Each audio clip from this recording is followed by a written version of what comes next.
All right. What is crack-a-lack-a-lackin', everybody? I see the BDE raid. Everybody in chat, welcome in, everybody. He had an amazing stream as well. Shout out to Disco and everybody from his stream as well. I am Sleezball. This is My Mind is a Weapon fantasy football show, and I am blessed with two amazing guests today. I have Laquan from the NFL Network, the NFL Fantasy Show. I checked out their show this morning, NFL Fantasy Cheat Sheet, with him, Florio, Marcus Gray. It was an amazing, fun time. You guys should check that out as well. I also have my guy PPR Fantasy Tips in here. A must follow on Twitter. My favorite content creator. His mind thinks just like mine. I missed one with him last year with Raheem Mostert. You can have that one. But I'll let them in here. Let them tell them who they are. Welcome in, guys. How we doing today? What up? What up? What up? What's up? Hey, that's my guy Mustard too. Don't forget about him. Mustard. He's having another good one. The brains are aligning early. Let's go. Underrated Mustard. Nothing better. You're like on the clock right now, by the way. Okay, there we go. We came in late with the draft. Oh yeah, no, this is an easy pick. Easy pick. So, but while we're at it, Laquan, let the people know what you got going on, what's coming up, what's new, and I'm glad to have you here, man. Hey, man, I mean, look, man, every single week, I'm trying to drop heat over there at Rotoballer, so you guys could definitely check out Rotoballer Fantasy on YouTube, right. Man. That's been the thing that I've been cracking. I love those guys over there. They're treating me good. I get creative control. I can get fire content only all week. And then, obviously, at the network, I got the NFL Fantasy stuff, the podcast, twice a week. And guys, check me out Monday on Wednesday. And then Thursday, like you said earlier, man, we got the cheat sheet, man. It's really just a laid-back show. We come chill. We talk movies and, like, whatever the case may be, whatever you want to get in the chat and talk about, we'll talk about it. That was funny hearing the movies today, man. That was good. I've never even heard of RRR, by the way.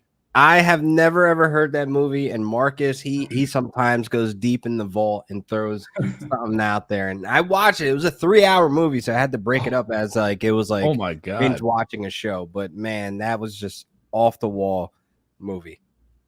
Okay, so what is it? Is it like a?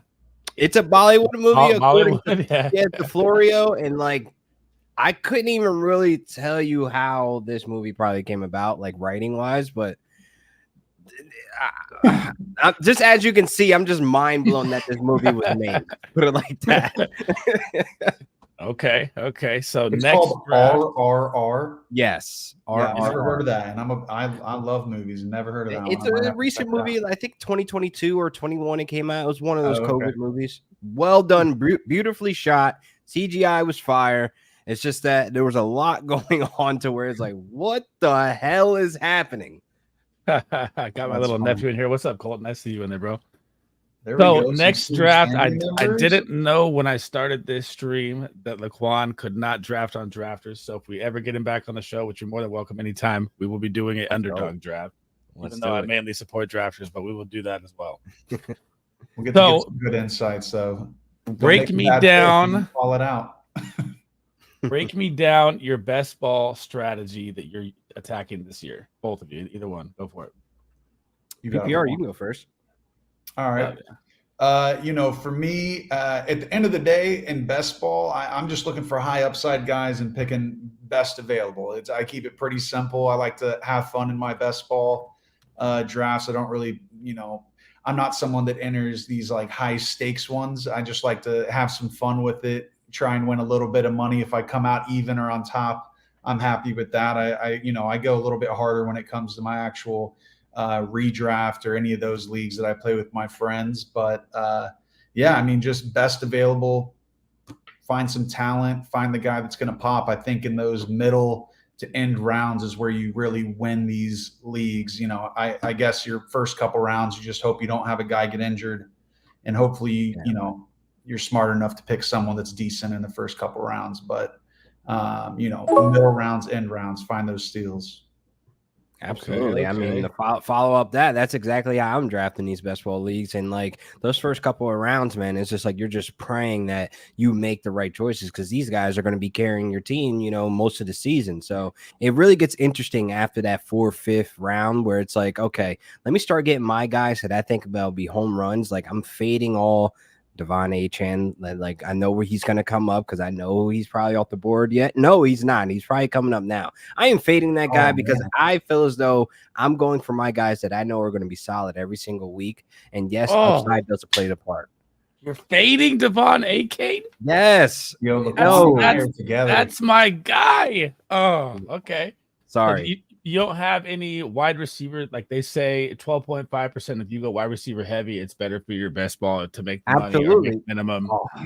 Smash the wide receivers this year in best ball and in redraft, man. I mean, like the early rounds, by the time you get to like round 4, I've already like locked up at least 2 to 3 wide receivers that I feel comfortable with. Like when I get to that 4 or 5 round, I'm either looking at Mark Andrews or I'm looking at, you know, guys like Amari Cooper who slip in that 3rd and 4th round. Like I need guys that are going to love Amari. Volume.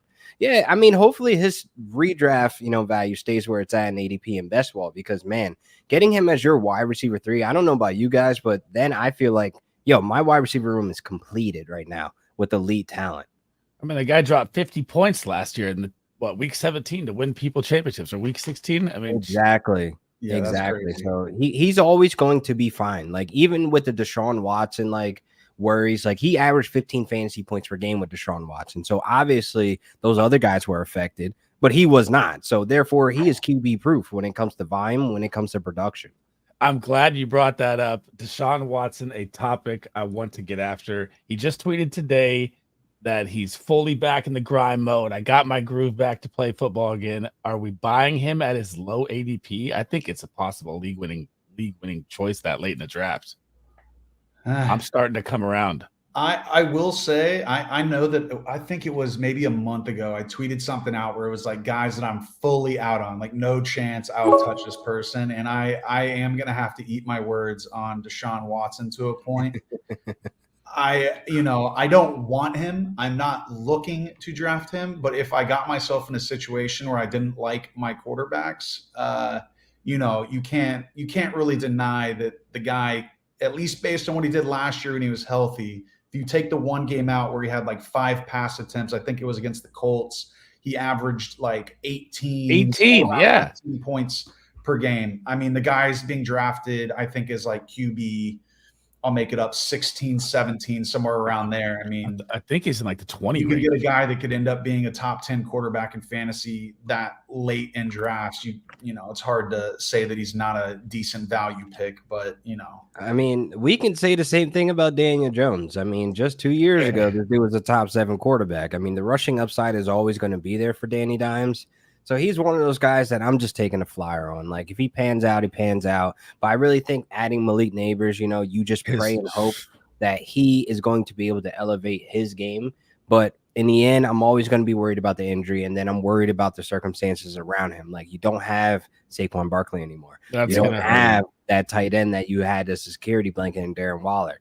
So these things where it's like defense is going to easily be able to adjust and stop one or the other. Yep. Okay. I mean, well, Deshaun Watson's going off his quarterback 21 according to Fantasy Pros right now, which is ridiculous. That's crazy, yeah. And Danny Dimes is going 27. So I mean, Danny Dimes is another guy I'm interested to as well. I mean, he's never had a wide receiver 1 in his career like Neighbors. Who's his one bit? Darius Slayton, right? For his or Sterling Shepard. Yeah, I guess. Right. Or his wide receiver 1 was Saquon Barkley. Let's be wide receiver 1, RB1, tight end 1. He was doing everything out there. Yeah. I feel like the offense is going to look different without Saquon. He can't backpack the load. You'll probably see more passing, which they might cue against the pass as a defense as well because there's no Saquon anymore, right? Yeah. So that could hurt them as well. So there's a lot of intangibles that go with it. But I love his rushing upside if he's healthy week 1. Yeah. Danny Dimes is a steal. Yeah, a sneaky security blanket for him could be Wan'Dale Robinson, but he's another guy that needs to stay healthy as well because he led them in receptions last year. So it's like one of those things that you hope he is the dynamic player that he was coming out of college, being able to be utilized close to the line of scrimmage, a guy that you can play down deep or a security blanket in the middle to bail you out. But again, health is going to play a major factor in this O-line and Wan'Dale Robinson himself, Danny Dimes, et cetera, guys around them. This situation has to be near perfect to hit the ground running in week 1. Right. And their O-line's ranking like 30, 31, 32 range? God, if there was 40 teams, they would be 50. Jesus. It's bad. It's terrible. So that's another. I mean, Theo Johnson. Do we think he's going to be the starter? Bellinger. Is he a good option there out of Penn State? Theo Johnson's one of the big body targets that you hope kind of pops off, but Daniel Bellinger will probably have the leg up just based on chemistry and knowing the playbook. You know, you probably have to slow walk that one, but more so, like, I'm not really looking for a tight end anymore now that Darren Waller isn't there, you know, for the Giants. I'm really looking at these wide receivers that are really, really cheap in these best ball drafts where, again, when you want to take flyers and add depth to your wide receiver room, don't try to shy away from a team like the Giants because a guy like Wan'Dale Robinson, Darius Slayton, you know, obviously Malik Neighbors, the high in the rounds, but I really feel as though somebody has to do something. You know what I mean? Absolutely. I think Neighbors is going to see that's for sure. I think Neighbors going to see 150 targets, but 90 on target. That's what's going to that. See, I think that's what a lot of people aren't really realizing too, because you hit the nail on the head. Some of these targets are not going to be catchable. I mean, Danny Dimes is still Danny Dimes. That long ball was kind of what we were leaning on in 2022, but even then, that wasn't completely accurate. We were just hoping for growth there. So it's been over a year now that we have seen him full healthy on the field, full game speed. And I think some of those targets that Malik Neighbors gets, it's not going to be very efficient. Like we've seen a bunch of wide receivers. Like I think PPR fantasy, man, you saw one of the tweets I had with Malik Neighbors. QB play matters because we see DeAndre Hopkins, we see Drake London, we see these guys, Terry McLaurin, suffer at the QB play. Yes, they will have over 100 targets. Yes, they will have a 20% target share. But what are they actually doing with this target share? And it's absolutely nothing, being capped at 12 fantasy points per game. Like that's not something that I'm looking for my team when I'm looking in these early rounds. Yeah, I agree with that. You put his target share in the 30s, 30. I'd say about 30%. You would think. I'll probably fed. Season ending will probably be like 27%, 28%. Because I think there's still other guys there that have opportunity to move up because we're putting this huge expectations on Neighbors as if he's not a rookie.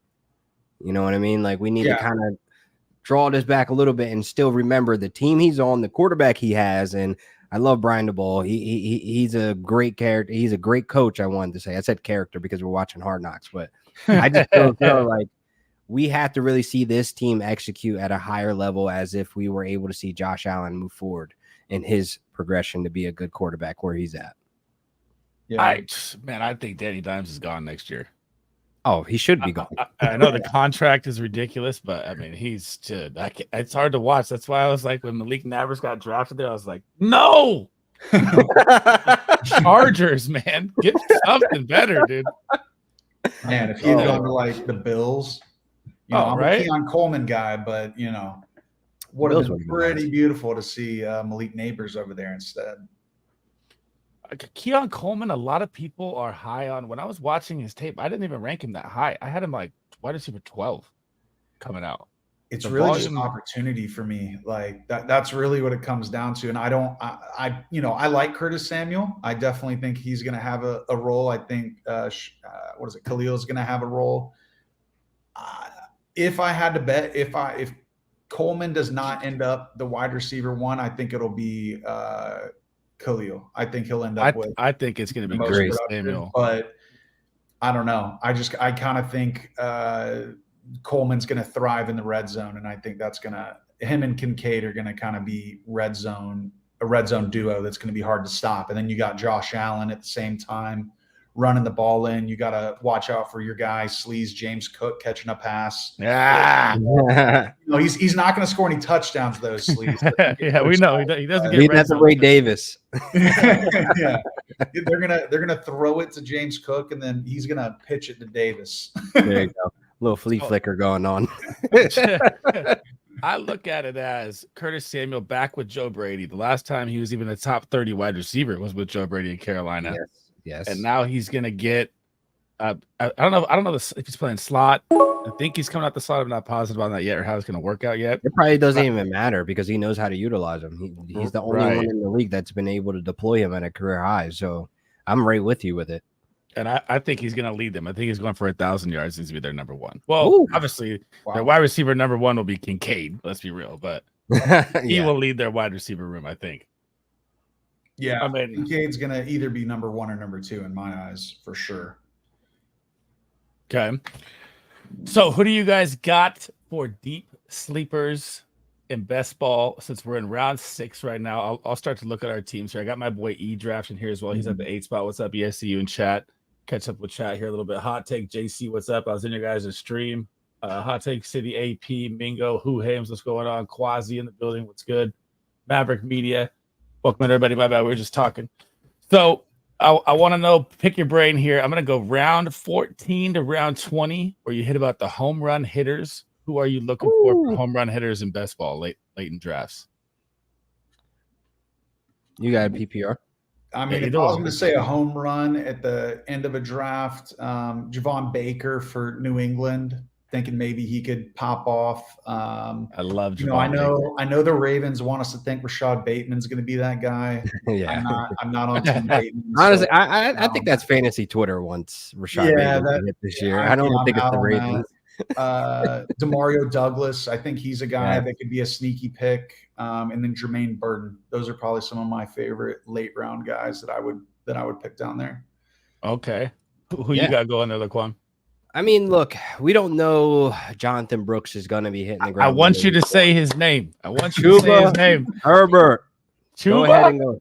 Yeah, get some Chuba in those late rounds if you want to add to that depth, because I think the first couple of weeks, like the first month of football, it's very important, man, because I don't think that he's going to hit the ground running straight out of camp into week 1 and light up the fantasy, boards that we want Jonathan Brooks to do. There's still going to be a slow walk situation here.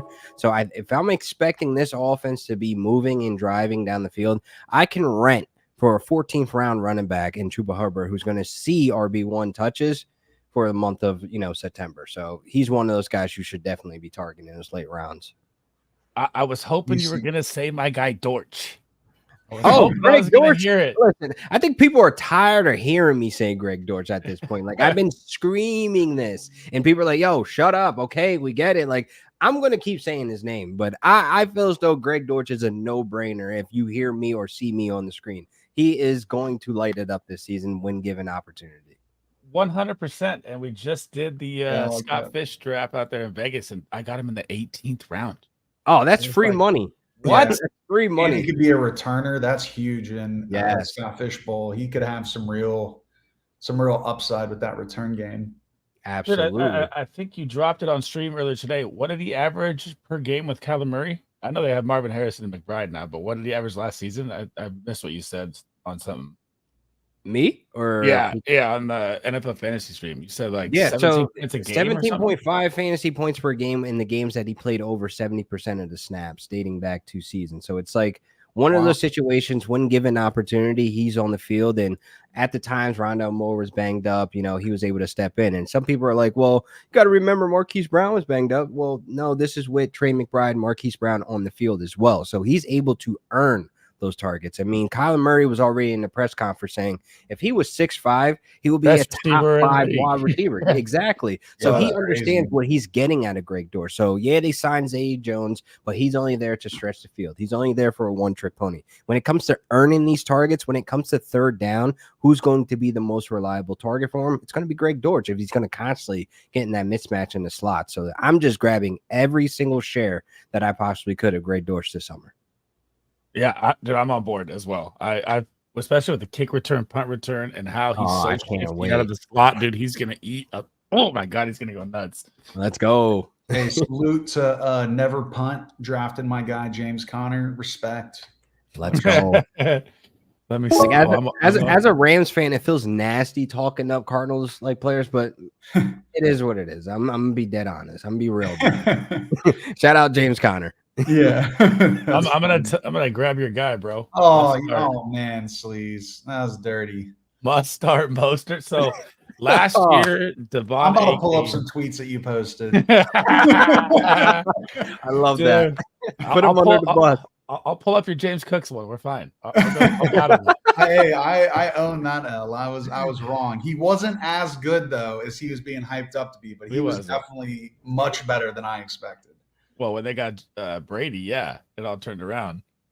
They didn't know what they were doing at first. So last year, Devon A. Kane between me and PPR was my before the draft, must target guy, my favorite running back coming out. I was like, this guy's gonna be a speedster in this offense, and he kept shoving Mostert down my throat, and I kept arguing back, and I got crushed. I got crushed. I did not think a 31-year-old would do that.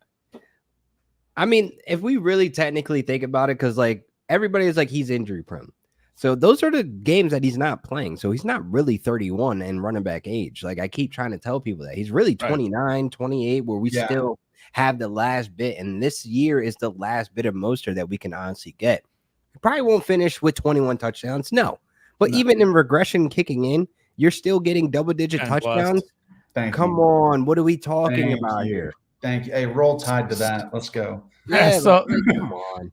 So coming back to that injury question, you don't think so? You not the running back age, right? Because he hasn't been on the field. You don't think those injuries pile up to the age as well at the same time, or no? It depends on how you're deployed and how you're utilized. I mean, look, Achan's there to be a guy that is in desperate needs of a big play, to hit it outside, to bounce outside, and he's not an in-between tackle guy. But with Mostert, he's already getting championed as the RB1. So I think if he's going to be banged up or he's slowing down or whatever the case may be, you still have a third running back in Jalen Wright, who's very explosive as well, who's looking to take the job next year. Achan is the guy in the middle. He's the guy that is the one-trick pony. He's not going to be seeing RB1 touches, and everybody's like, oh, he's so efficient. There's no way he's going to be averaging over 7 yards per game.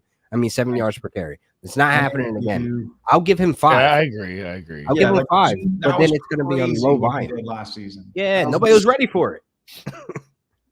I mean, yeah, it's tough with him. I've never been on the Mostert train. I can't figure it out. I want you to stay off the Mostert train just in case so you're bad luck. Draft for it, yeah. No, just in case you're bad luck. Yeah, this is the only roster I see Mustard on your team for. All right, we got a question from Hot Take City. I'll let you guys take it. Okay. Who do you rather have, Lamar Jackson or Josh Allen? That's easy for me. I take Josh Allen. Yeah, I'm going Josh Allen all day. I think Josh Allen with Diggs and Gabe Davis gone, I think he's about to start running like an absolute madman. I think we're going to see him have lots of touchdowns. I think that because of his rushing ability in general, teams are going to be so worried about it. And I think James Cook, you're going to like this, Sleaze. I do think that he steps up compared to last year. I think he kind of has to. And I think Kincaid,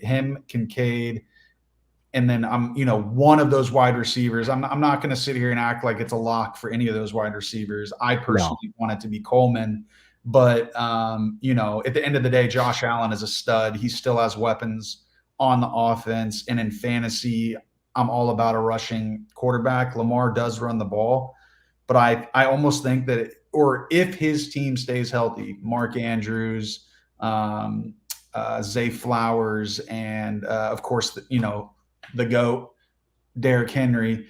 All those guys are healthy. I just don't see as much of a need for him to run as much. He still will, but I think it's going to limit a little of his fantasy upside that maybe we've seen in the past. He's going to be a stud in real football, but I think it limits a little bit of his fantasy upside with Derrick Henry coming in and taking those handoffs. Okay, I'll let you get after it, Laquan. I want to hear your thoughts on it.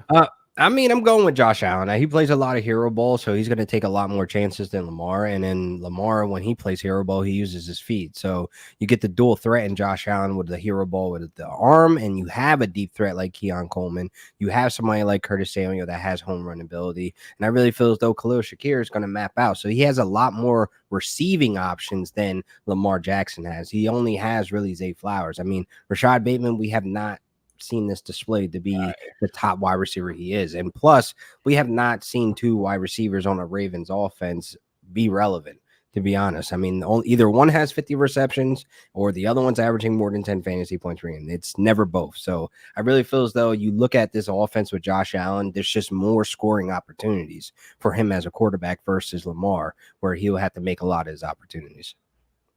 Okay, I like it. See, I look at it like if you look at every team in the history since Derrick Henry's been on, their quarterback passing attempts drop no matter what. And it's going to be a lot as more. As it should. Yeah, I mean, yeah. And Henry's going to get 15-plus touchdowns.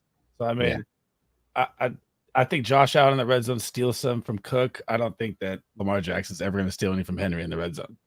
That's one thing that like bothers me with him. Quasi brings up position 1 to 5. Lamar is all the way easier to stack in a draft. So he's saying it depends on draft position. I mean, what are their ADPs on? Let me see this real quick. I think they're really close in redraft. Oh, no, they're not. So it's 39 to 16. So Lamar goes 39, Allen goes 16. At value, you still take Allen over Lamar? Yes. You want? Yeah, I think I would too. I think I would as well. Because you kind of don't need that stack with Lamar and Mark Andrews. I know it's cool, but just stack everywhere else. You know, like if you don't want to deal with that headache, I mean, if you don't want to pay for Josh Allen, but I don't know.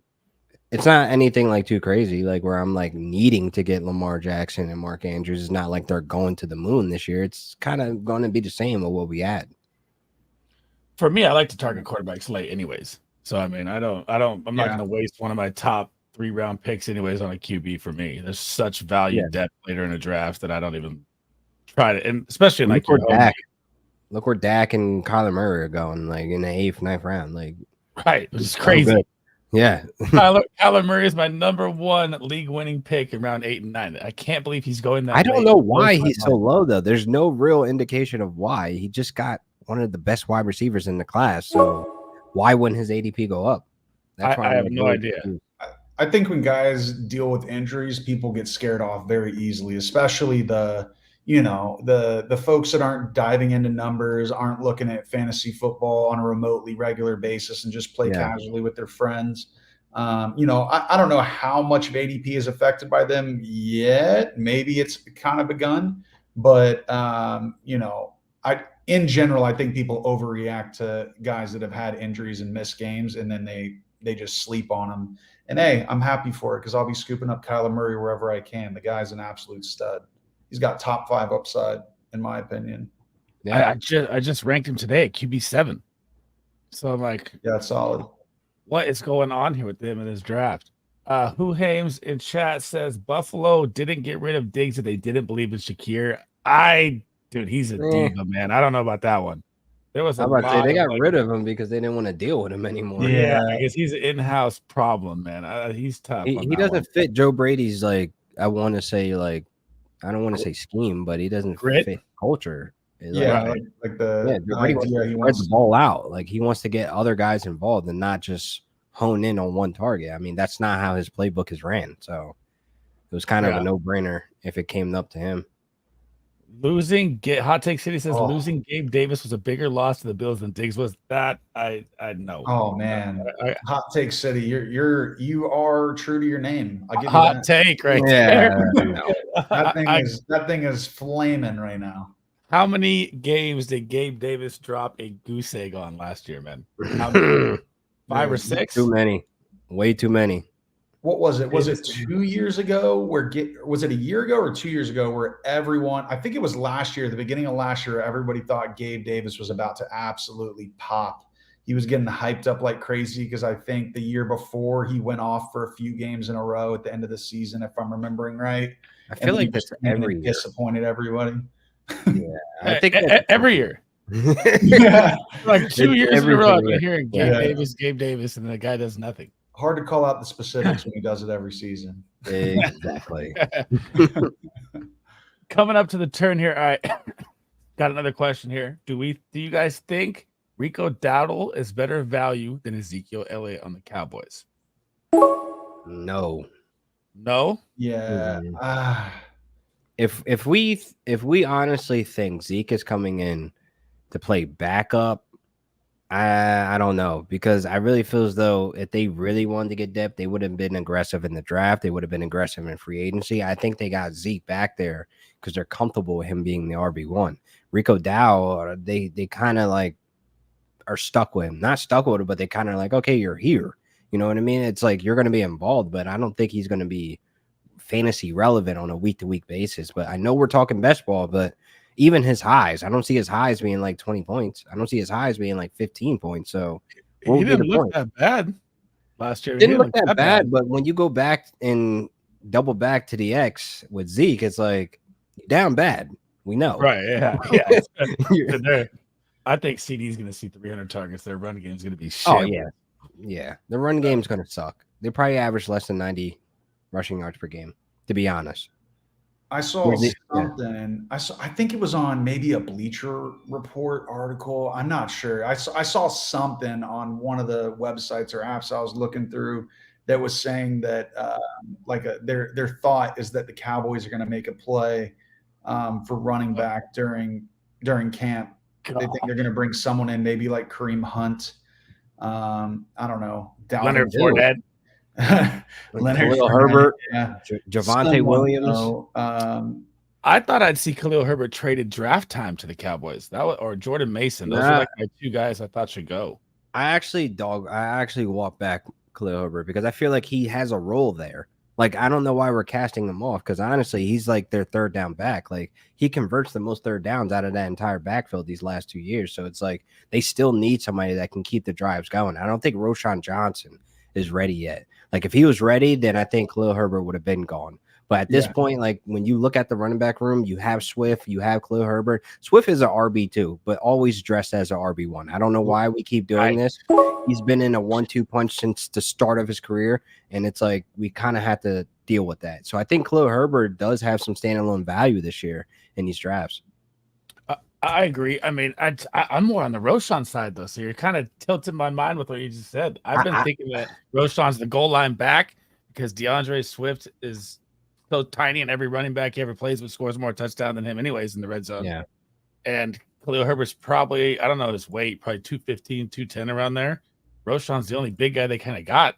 Yeah. So, but I mean, Khalil Herbert does look good when he's out there, man. He does. He looks amazing, even in the passing game when he's in limited touches. Like, he's really good at getting upfield, and that's kind of like a guy you want to have in your running back room. Somebody that can convert, somebody that can get straight upfield, and that's been him with a healthy yards per carry as well when given the opportunity. He's a very efficient running back. I don't think you just give that up to another team like the Cowboys that are hurting. Like, you kind of just like, okay, you suffer over there. We'll figure out our running back room eventually. That's interesting. Yeah, I like that take. Herbert. I'm a team Herbert on that one. Yeah. Your team Herbert? Okay. Yeah, I don't know why. Team Rojo. It's fine. I've never been able to get behind Roschon. I don't know what it is. It's just a gut feeling. He doesn't. It's too many mouths. He's not eating first. Herbert's been so good, like you were saying. I'm genuinely shocked that they didn't. I mean, I don't believe they've ever really given him a real shot at workhorse role. And I'm pretty surprised by that. Maybe they got scared off after seeing the Vikings give Madison the role and him failing so hard. Tony Pollard. I mean, a lot of examples out there. Tony Pollard was hurt, all right? Yeah, Tony Pollard was hurt. He was banged up, all right? I'm thinking the same about my guy, Austin Eckler. I'm sick of all that. I can't believe the value he's coming in at. He is a freak athlete, and I do feel like by where he's being drafted. That is the most disrespectful ADP. I don't know what is going on. The guy's been a running back, like top 3 running back for years. He has one bad year where his ankles are all messed up and everybody completely bails on the guy. Actually, the age. Deshaun Watson is drafted probably more than Austin Eckler. It's crazy. I don't understand it. Speaking of Austin Eckler, head into a chat comment here. They go, Big Draft Energy. Check out his YouTube as well if you guys have not. He just streamed before. His stream always pops off. Family, great guy, drafters. He says, Eckler or B-Rob? I'm going to let you take that PPR. We know who you have. I'm going to let Laquan take that one. B-Rob, man. I'm B-Rob? Sorry. I got to go B-Rob. He's another guy that is a downhill runner, and you're giving him Cliff Kingsbury, who's been there you go. He's been able to unlock guys like Kenyon Drake in his first year in the system. 15 fantasy points per game in Kenyon Drake when he came over from Miami to the Cardinals with Cliff Kingsbury. Then you look at James Conner, how he's able to deploy him. James Conner is a workhorse by definition, and I think Brian Robinson can be that workhorse. I think Eckler, him getting all those touches is starting to catch up to him, man. And he's not trying to accept it. He's my guy. Love Austin Eckler. I think his ADP is exactly where it needs to be at, though, because you have somebody as hungry as Brian Robinson Jr. Huh. Okay. I mean, I know what I just said about Eckler, right? I do think he's extremely undervalued, but if I had to choose between Eckler or Brian Robinson Jr. For the Washington Commanders this year, I do agree that I would lean Brian Robinson Jr. It seems like he's got a nice hold on that spot. Of course, as I was waving this around earlier, boy, I love more than supporting the Tide, especially in fantasy football. And, I think he is easily the lead, but I think that if Jaden Daniels comes in and can really do his thing, fingers crossed that he can. I mean, I think both of them can eat. I think Eckler will benefit like he always has from the pass game, and I think that Brian Robinson will get the majority of the, 1-2 punch running ability. Yeah. Yeah. Let's see. As long as he can stay healthy, I think Austin Eckler could be utilized properly in this offense. I just don't think that he will hit the fantasy ceiling that we honestly think that he can hit. I think we just I think that's out the window too. Yeah, I think top 10 out of the window. I'll give you top 15 on a healthy, full on, like Jaden Daniels is killing it right now. And this Commanders offense is on a glow up of like how the Texans were. Like, I'll give you top 15 Austin Eckler for that. Top 15. See, I can't even go that high. I would conservatively say I'm confident he can be a RB2 in fantasy, and he's being drafted like he's not even RB3, which is crazy to me. I agree. The ADP is wild disrespectful, but then it's kind of understand it. Snood, he's a big Eckler guy. Pretty sure he works for Eckler. So shout out Snood. Gotta show some respect to your guy. Okay, my comment on this one would I'm probably lean B-Rub, but dude, the Commanders' offensive line is trash. I mean, Jaden Daniels is going to be able to run with his legs and pass plays. He's going to be running all over the fucking place if you want the real answer. I don't see many holes or anything. Their O-line is bottom tier. So it's going to be really rough for B-Rob either way. This is the way quick passes. Yeah, but B-Rob doesn't really thrive in the pass game, so... Well, he's gotten love from Dan Quinn earlier mini camps. Like, he's shown very impressive, movements out of the passing game. And like B-Rob was catching passes when Antonio Gibson was back there catching passes. They honestly were splitting their duties like 50-50. So I feel like, Eric Bieniemy, he tried to get, Antonio Gibson involved more in the red zone and stuff like that. But it was just too obvious that Brian Robinson Jr. was like the better back. Yeah. Yeah, agreed. I'm just glad that we don't have to deal with thinking Antonio Gibson's going to go off and then he gets like shin splints or whatever it was that would happen every single time, dude. That was when he was first getting all the hype. I remember I was so high on him, and then every single time he would have some sort of injury. I was like, oh my God. Always with him. I'm curious of what you guys think about Ramondre Stevenson. Dude, I'm all in. I'm all in on it. Why? So the passing game ability is through the roof. Drake May is finally. I can't even talk about Mac Jones. We're not going to bring him up. It's so Bama. That's my boy. Roll fucking Tide Bama. Watch yourself. He's so terrible. But I feel like I know Antonio Gibson's going to be the passing down back. I like that they gave him his contract. He's hungry. He's ready to come out now. Their offensive line is still going to be bottom tier, but I feel like in the passing game, he's going to get about 5 to 6 targets a game and be massively steal above his ADP. Because they're going to be playing from behind probably 90% of the games. That's the only reason why I'll give you that, because they're going to be playing behind a lot, and Stevenson has shown that he is great in the passing game as well. It's one of the best. My fear is Alex Van Pelt as the offensive coordinator, how this system is ran. There's no running back that he has had under his system had over 46 receptions. Or should I say, 46 receptions. A knowledge bomb. So I think that's where it's going to be capped for Stevenson. Like, we love Ramondre Stevenson because he has that PPR upside. But if you take away that PPR upside and this offensive line, it's kind of ass. I'm not too sure he's going to be that explosive back every single week that we're going to know and love. Like, trust me, I know with Jacoby Brissett in the system, and I know that, the previous history he has with the Patriots, but that is completely out of the way with Bill Belichick there. This is Jacoby Brissett entering Indy type situation now. Right. So it's a completely new system. Like, there's just too many unknowns for me to go out there and like full-fledged get a bunch of shares of Ramondre Stevenson. At the 6th round value?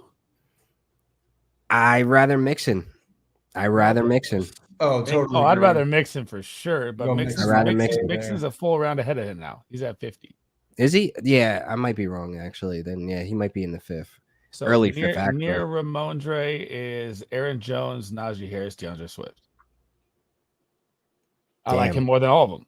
I was about to say I kind of like him more than Swift. I kind of like him more. Aaron Jones, it's the hamstrings. That's why.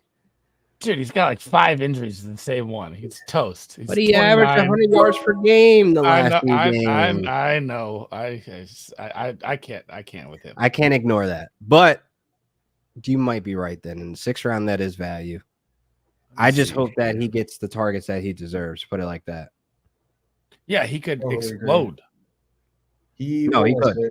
He in the year, what was it, 2022, he had 88 targets, 69 receptions. He only scored 1 touchdown, though. He's only had 1 receiving touchdown in his entire career, which is kind of a wild stat. Wow. But I do think that what Sleeze said, if he is a guy that can get those targets, that he's going to be an absolute steal in drafts. I also will say, I was thinking about this earlier. Every time I'm trying to put some content together, making something about, these guys are value picks.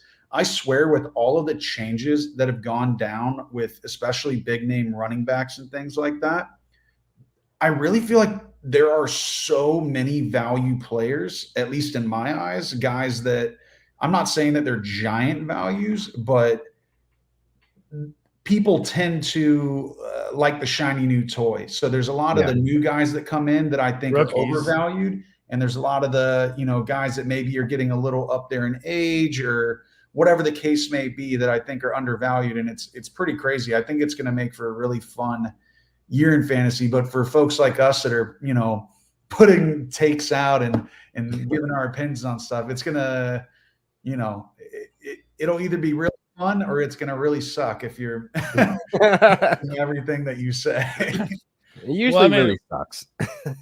What's the focal point going to be for the Patriots passing game? It was Hunter Henry, right? DeMarco Douglas. I mean, this is why Ramondre Stevenson could see so many targets. I love the Alex Van Pelt point. I didn't know that. Just got your guy. It's a straight knowledge bomb. But I mean, Greg Dortch, fucking snagged your guy. Okay. But I see him as amazing value where he's picked. I'm smashing Ramondre every time, if I can. Where am I at? 2 QB, 2 tight end. Okay. You got a nice squad going over there at the running back room. Mine? Yeah. If that was yours with Mostert. Yeah, that's mine. Let's see here. Tolbert. Devontae Walker, I don't have any faith in. Oh, man. You took my pick, bro. It's rough. Do I go with Roschon Johnson? Hey, yeah, you said that's your guy. That's your guy. Yeah, I'll stick to it. So I'm stuck. I'm good. Okay. Well, let me see what your team's looking like. PPR has got Hurts, Stafford, Mayfield. One of the 3 quarterback play. Henry, Gus Pollard, Bus. Dude, Gus. What do we think about? Before yeah. we go to that, let me get some chat questions here. Quasi says, "You think Deuce Vaughn has spike week potential as a last round draft pick?" Week 18.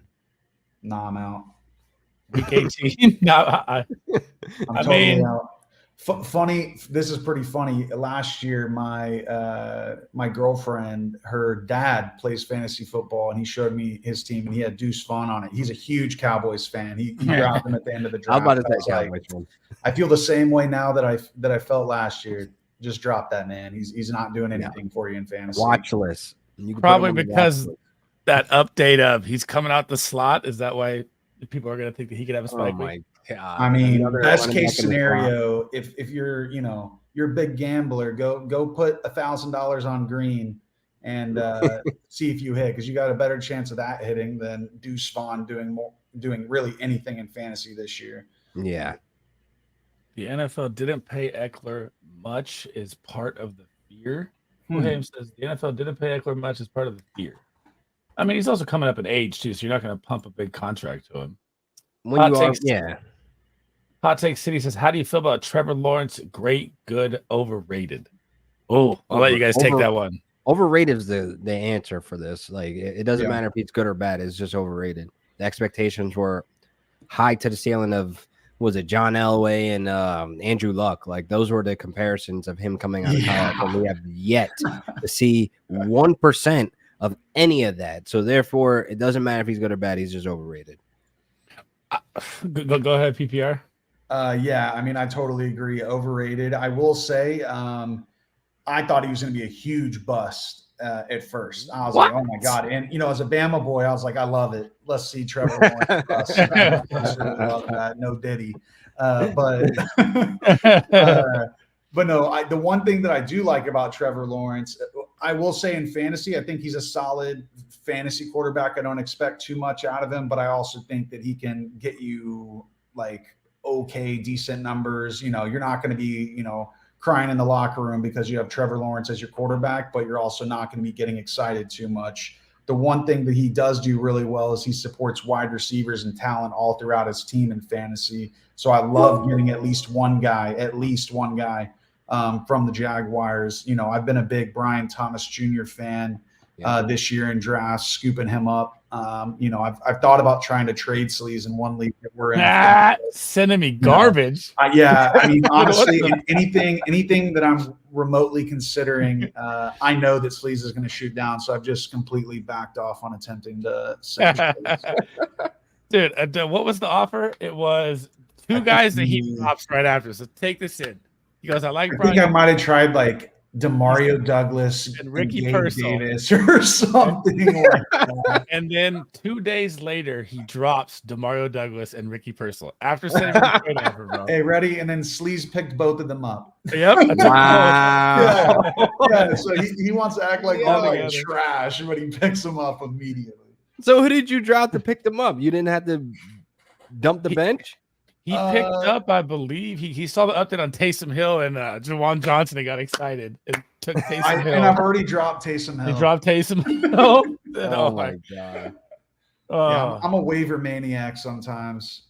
So am I as well. But that's how you win leagues, though. You got to find the gems. And, if you get unlucky and you drop the guy that you shouldn't have, it's very upsetting. But typically I don't do that.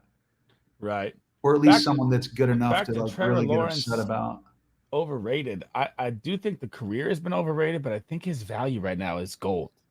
I think getting him at round 10, round 11 now for Trevor Lawrence going at QB 16, I think that's gold. And last year he was kind of hampered with the ankle or the left foot, whatever it was.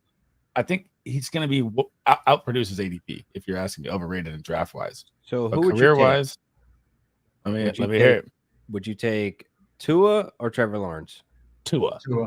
Would you take Baker Mayfield or Trevor Lawrence? Trevor Lawrence. Interesting. Baker Mayfield. I'm going Baker there.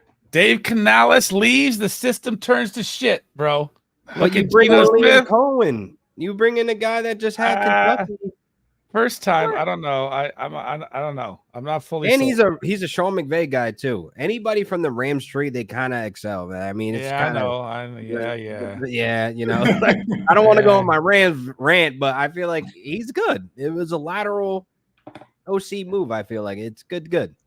Hey, Laquan, I got to hear your opinion on this. I know what Sleaze's is. Since you're a Rams guy, what are your thoughts on the running back situation there? I think Blake Corum is a great backup, man. I think honestly, Tyron has workhorse ability to him, and I think he's going to get max touches until he can't.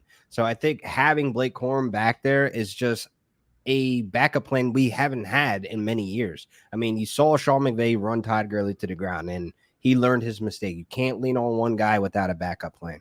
Go out to get Cam Akers. Cam Akers is not a we, not me type of what is it? Oh my God, I just messed that up. But he's not part of the culture of the Rams. We, not me. So he's not one of those guys that were really ready to hand off to Darrell Henderson or even to Kyron. So therefore, he had to skate. So when Kyron comes in, all these injuries and stuff, we have to call back Darrell Henderson. And obviously, he can't pick the ball up where Kyron left off. And we saw the Rams suffer. So having Blake Corum is just a backup plan just in case Kyron Williams gets hurt. If you can't tell, he's a Rams fan. Yeah, I couldn't agree more. Knows his information top to bottom, everything you need, all in one. That was good. No, I agree there. I try, man. I try to be more vocal, man, but I don't try to come off as like I know everything. But I just feel like I've been deep in the trenches with this, man. Like I go back to my days of like when they were in St. Louis, man. I'm talking Adam Marcellella at the safety. I'm talking freaking Kevin Curtis as like our wide receiver. He goes to the Eagles. I was really pissed off as a kid to see that.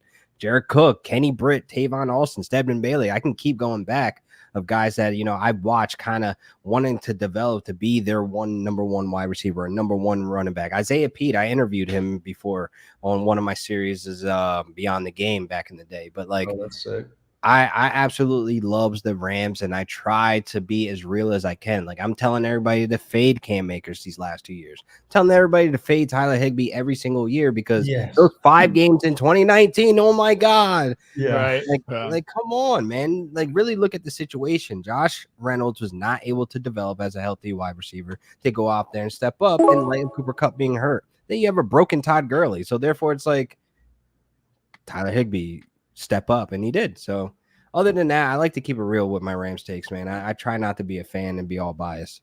I agree that Kyron's going to be the guy all the way. Yeah, all the way. It is wild to me that anyone could possibly look at what he did last year and have any opinion other than that he is the guy. That's crazy to me. That is such just like 12 games numbers. It just makes no sense. Like, why would you not keep getting him the ball? And like you said, they brought in a great backup, even maybe a guy that can come in and give him a random, little breather or something. But, 30%. If we're up and we want to run the clock, you can definitely expect Blake Corum to be out there. I just feel like that's natural. That's what you want in the backup running back, to be able to step in and keep the ball moving. So I don't think Blake Corum's going to come in and take his job. Like, that's out of the question. I never went into approach with that. So many people I've seen saying I know. It drives me nuts. Crazy. So we're coming to the end of the draft here. We've got a question from Big Draft Energy, and then I'll rank I'll look at our drafts here. It says, rank the receivers in the Bears room, please. Can we do Texans? Because Jesus Christ. Oh, man. I'll let you guys take it. Oh, PPR, it's on you. I got you. You guys are going to like this one, okay? All right, let's see it. So this is definitely a little bit of a hot take, but I'm gonna take my chances that Keenan Allen is going to end up. I do think DJ Moore and Keenan Allen are wide receiver 1 A and B. I think Keenan Allen is going to end up being the A. I think that because the guy's an absolute stud. He's proven that. He's coming off one of the best years that I've seen him have, and I don't see how you could call out his age and act like, oh, he's about to drop off or whatever the case is. That's just, to me, kind of crazy speculation based off what we just saw. And the only way that I see these wide receivers struggling is if Caleb Williams comes in and absolutely just bombs it. But I do think he's going to be a good quarterback, or at least decent enough to support 2 wide receivers. But I just see Keenan Allen kind of being a safer target for Caleb. I think the routes that he's going to run are going to be easier for him to get the ball to him at. And, as the veteran wide receiver coming in, I think he's going to take up a big leadership role, and I think he's going to run it. And then DJ Moore and then Odunze. I think that's going to be my order for the wide receivers. I think Odunze is going to just be, I think he'll have his games, but, he needs one of the 2 others to get hurt or leave. I don't see Caleb Williams supporting 3 wide receivers in fantasy. That would be insane, but maybe he will. Who knows? Are you on the Keenan Allen train as well? Yeah, that's the order. As frustrating it may sound to some people, but I honestly feel as though you have the best hands on the team. You have the best separator on the team. That obviously points to Keenan Allen. Like, I'm not going to keep throwing the age, as an excuse, because one, we're talking redraft. I really don't put age up there as a matter, because these guys are going to go out there and they're going to put on their talent. Is Keenan Allen good at football? Yes. Is he has the best hands? Yes. And Caleb Williams, you already kind of see them building a little development, and like hit and chemistry, them showing up at the pro day, them chopping it up. Like, I really think that matters. Like, I feel like DJ Moore, he will be stretching the field. He will have those pop-off games. He'll have those games where he's going completely bonkers, but it will be a week-to-week thing that we need to understand with this wide receiver room. All 3 of these guys are good. And like, we're always forgetting about Rome Odunze when these debates happen, because just 2 months ago, we're like, he's the wide receiver 1. He's the big 3. He's the guy that is going to be one of the best prospects out there in this class. But then it's like, when he gets on the team with a lot of competition, we kind of forget him and put him to the side. And like, before going into this with Shane Waldron, I was going to say, like, a lot of the comparisons were JSN. like he's going to be the JSN. He's going to be forgotten. I think JSN situation was a little bit more different because of the quarterback situation. When you have somebody like Caleb Williams, I think he'll be able to support these guys week to week, where you'll have a Dunze and Keenan Allen going off, or it'll be DJ Moore and Keenan Allen. Like these weeks will exist. So I feel like for the up and down headaches, like you kind of have to just rely on the safe bet with Keenan Allen. I have it more as 1A, 1A2. Like, Keenan Allen, I feel like for the Bears with their offensive line in absolute shambles, is going to be the target that's going to see the most targets on the season because it'll be quick slants. That's what he thrives at, is short 10 route, getting open. The guy's route running. Probably second to Devontae Adams in the past 10 years. Like, let's be real. So, I mean, I give you that. And he will, the scramble plays, then I feel that's where DJ Moore is going to thrive more, right? Yeah. He'll stretch it. He'll be open. He'll beat the man. He'll find the zone, whatever it is. But I feel like the target share is going to definitely lean on Keenan Allen's side more than DJ Moore. But I'm not targeting any of them really in fantasy. Let's be real. I'm fading DJ at that ADP. I don't want him in his ADP. I don't really like Keenan at his. I think I could find better value. And the week-to-week nightmare is going to drive me crazy, right? Like, it's like welcome to hell, fantasy football. Yeah, that's going to be really nasty. I mean, do you think Caleb's going to crack 4,000? No.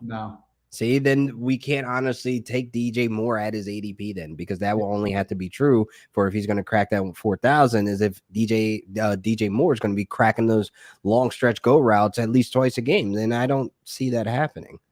I'm fading him, but his ADP is way too high. It's insane. Yeah, I mean, do I think it's possible that he does it? Sure. I mean, we just saw CJ Stroud do it, and at the end of the day, he does have the talent on the team to make it happen.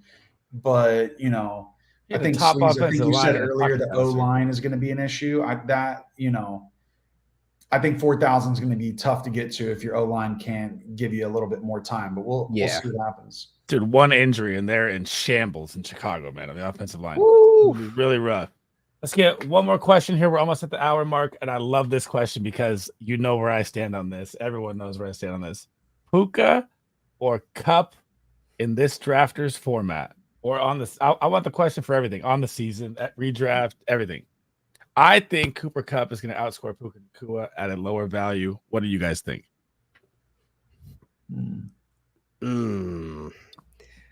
I don't know. Really tough, honestly. I like both of them. I would be comfortable drafting either one of them. I think the key is just, can Matthew Stafford stay healthy? I'm a huge Matthew Stafford fan. He's from the area that I've grown up in, so it makes me even more of a fan of Stafford. But at the end of the day, with the Rams, I'm sure Laquan is sadly very used to this comment. It just comes down to health. They have to stay healthy. Okay. Let me change it. If they both play 17 games healthy, Cooper Kupp.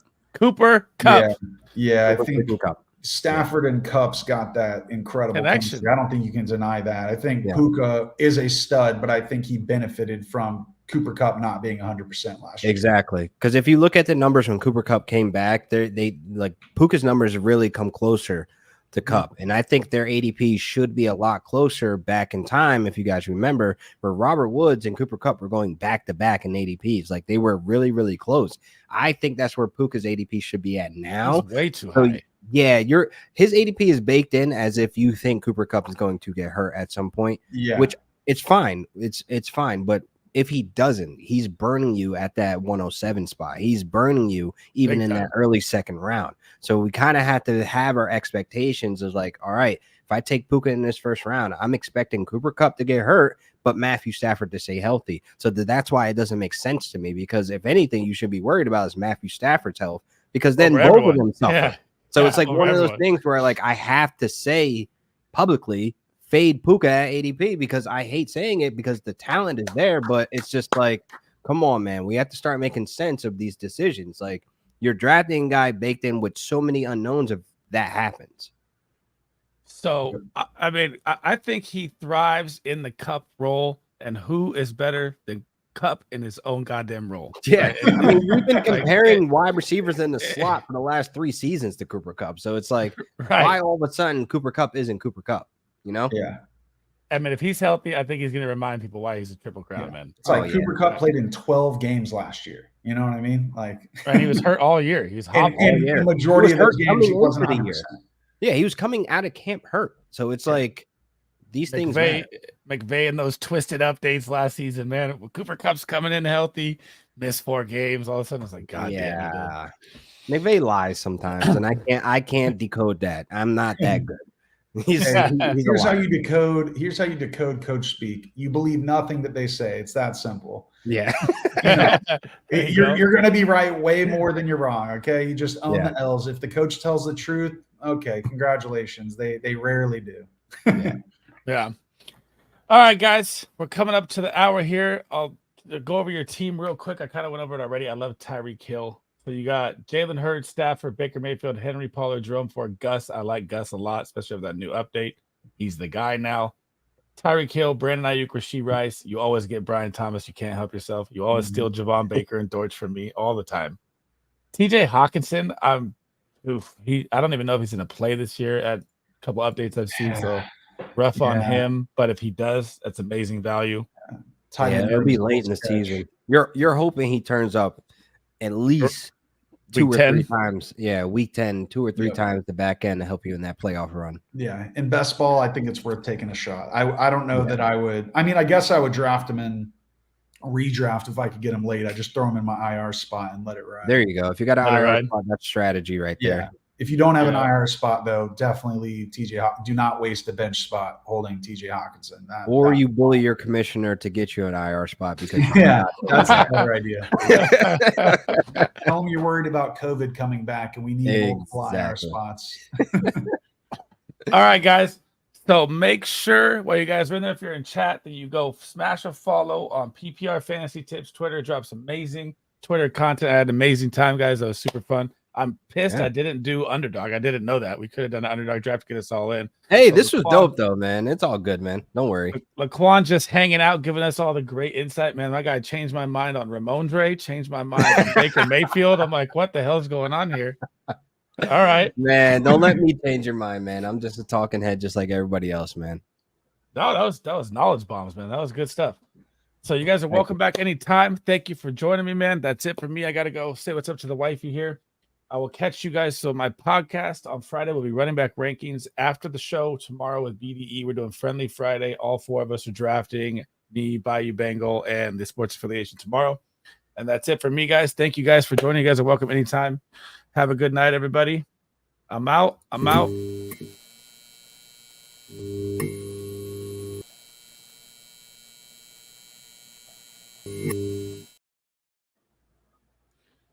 End stream, huh? Oh, there we go.